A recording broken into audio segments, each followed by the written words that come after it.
ከኑህ ዓለይሂ ሰላም ከውሃው መጥለቅለቅና ከነገሮች ሁሉ መጥፋት በኋላ ኑህ ዓለይሂ ሰላም ሰፍሮባት ከነበረው ቦታ የሰው ልጆች እንደገና በምድር ላይ ይሰራጩ ጀመር። እርሱ ሰፍሮ የነበረባት ቦታ በደቡብ ቱርኪያ በሰሜን ሻም አካባቢ ነበር። ሰላም አለይኩም ወራህመቱላሂ ወበረካቱህ። ወደ ቻናል ቤተሰቦች እንዴት ናችሁ? ከኔ አልሐምዱሊላህ ክርስቲያን ወገኖቼ ሰላም ብያለሁ። ዛሬ እንደተለመደው ነብዩላህ ኑህ ዓለይሂ ሰላም ታሪክ ከሚለው ይዤ ብቅ ብያለሁ። ቻናሉን ሰብስክራይብ ያድርጉ። ከኑህ ዓለይሂ ሰላም ከወመለና ከነገሮች ሁሉ መጥፋት በኋላ ኑህ ዓለይሂ ሰላም ሰፍሮባት ከነበረው ቦታ የሰው ልጆች እንደገና በምድር ላይ ይሰራጩ ጀመር። እሱ ሰፍሮ የነበረባት ቦታ በደቡብ ቱርኪያ በሰሜን ሻም አካባቢ ነበር። ከዚህ ቦታ ሰዎች ወደ ፍልስጤም፣ ወደ ሻም፣ ወደ አረብ ደሴት የተሰራጩት አይሁዶች ደግሞ ወደ ደቡባዊ የአረብ ደሴት ደርሰው ነበር። ሰዎች ሁላቸውም በተውሂድ እምነት ላይ ነበሩ።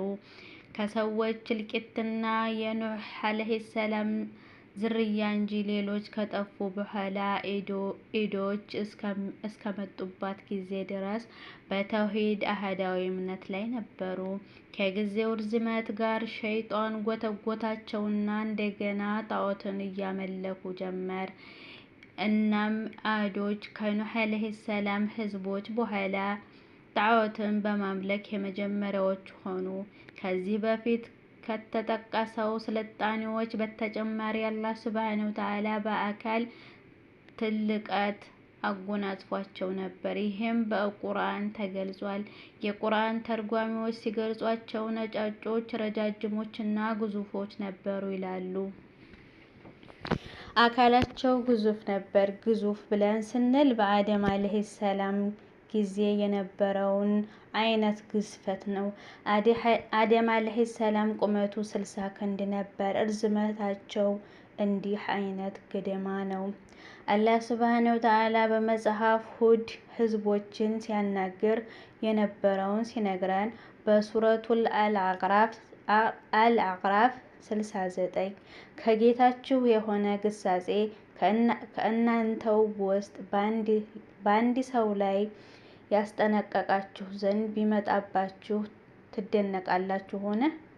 ከኑህም ህዝቦቹ በኋላ ምትኮች ባደረጋችሁና በፍጥረትም ግዙፍነትን በጨመረላችሁ ጊዜ አስታውሱ። የሻችሁንም ታገኙ ዘንድ የአላህን ጸጋዎች አስታውሱ ይላል። ከኑህ ዓለይሂ ሰላም በኋላ ምድርን የተቆጣጠሩት እነሱ ነበሩ። አላህ ሱብሓነሁ ወተዓላ በሁድ አንደበት በአድ ህዝቦች ውስጥ የነበረውን ስልጣኔ እና የግንባታ ምጥቀት ሲገልጽ ሱረቱል ሹራ 128 የምትጫወቱ ሆናችሁ በከፍተኛ ስፍራ ሁሉ ላይ ምልክትን ትገነባላችሁ ይላል።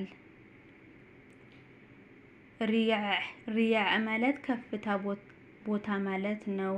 አያህ ማለት ደግሞ ድንቅ ነገር ማለት ነው። በተራሮች ጫፍ ላይ ትላልቅ ፎቆች ይገነቡ ነበር። ሁድ ዓለይሂ ሰላም እናንተ በሜዳማ ቦታዎች ላይ እየኖራችሁ በተራሮች ላይ ፎቆችን ትገነባላችሁን? እያለ ያናግራቸዋል። ለምን? ለጨዋታና ቁም ነገር አልባ ለሆነ ነገር ነው። ግን ሁኔታችሁ በእንደዚህ እስከሚገልጽ ድረስ ኃይልና ስልጣኔ ነበራቸው። ሱረቱል ሹራ 129 የውሃ ማጠራቀሚያዎችና ህንጻዎችም ዘላለም መኖርን የምትከጅሉ ሆናችሁ ትሰራላችሁን? ማለት መሷዕኒዕ ማለት የማምረቻ ቦታ ነው። የውሃ ማጠራቀሚያ ነው ተብሏል። ውሃን የሚያስኬዱባት ታላላቅ ግንቦች ነበራቸው። መሳሪያ የተባለው እነርሱን ነው ተብሏል። ሱረቱል ሹራ 130 በቀጣችሁም ጊዜ ጨካኞች ሆናችሁ ትቀጣላችሁ። የነበረው ኃይላቸው ማንም ሰው ሊጋፈጣቸው ያስችለው አልነበረም። በዚህ ወቅት የባያ ሰላዮች ነበሩ። አላህንም ፍሩ ታዘዙኝም። ያንንም በምታውቁት ጸጋ ያጣቀማችሁን ፍሩ።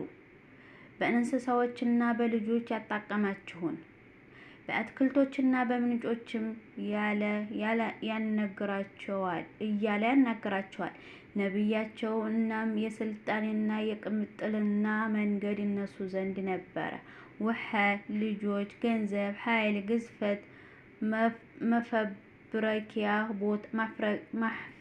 መፍብረኪያ ቦታ ሁሉ ነገር ተሞልቶላቸው ነበር።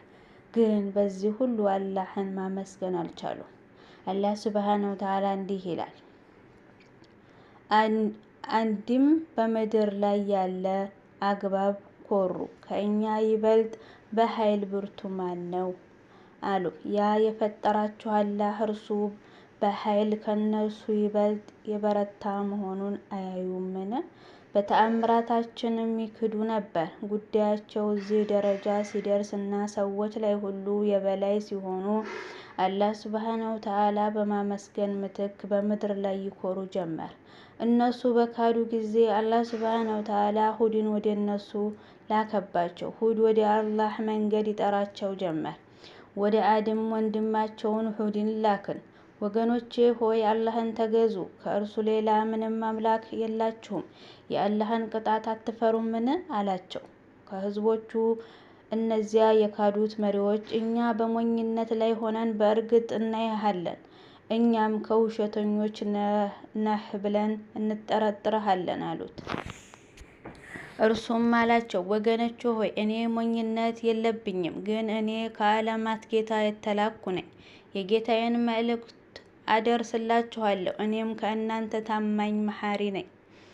በጌታችሁ የሆነ ግሳጼ ከእናንተ ውስጥ በአንድ ሰው ላይ ያስጠነቀቃችሁ ዘንድ ቢመጣባችሁ ትደነቃላችሁን? ከኖህም ህዝቦች በኋላ ምትኮች ባደረጋችሁና በፍጥረትም ግዙፍነትን በጨመረላችሁ ጊዜ አስታውሱ።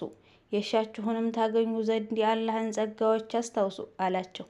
ታላላቅ ጸጋዎችን እየጠቀሰ ገሰጻቸው።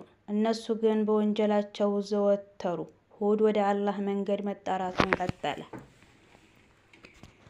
ወደ አድም ወንድማቸውን ሁድን ላክን አላቸው፣ ወገኖቼ ሆይ አላህን ተገዙ፣ ከእርሱ ሌላ ማንንም አምላክ የላችሁም፣ እናንተም ቀጣፊዎች እንጂ ሌላ አይደላችሁም። እነኚህን ከአላህ ባሻገር አምላክ ያደረጋችኋቸውን ጣዖት በመገዛት በአላህ ላይ ቅጥፈትን እየተነገራችሁ ነው አላቸው።